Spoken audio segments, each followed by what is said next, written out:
16वीं सदी में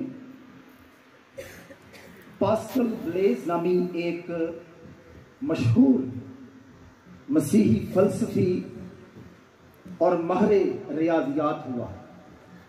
उसने एक बड़ी मशहूर बात कही, हर एक इंसान के दिल में खुदा की जात का एक खला मौजूद होता है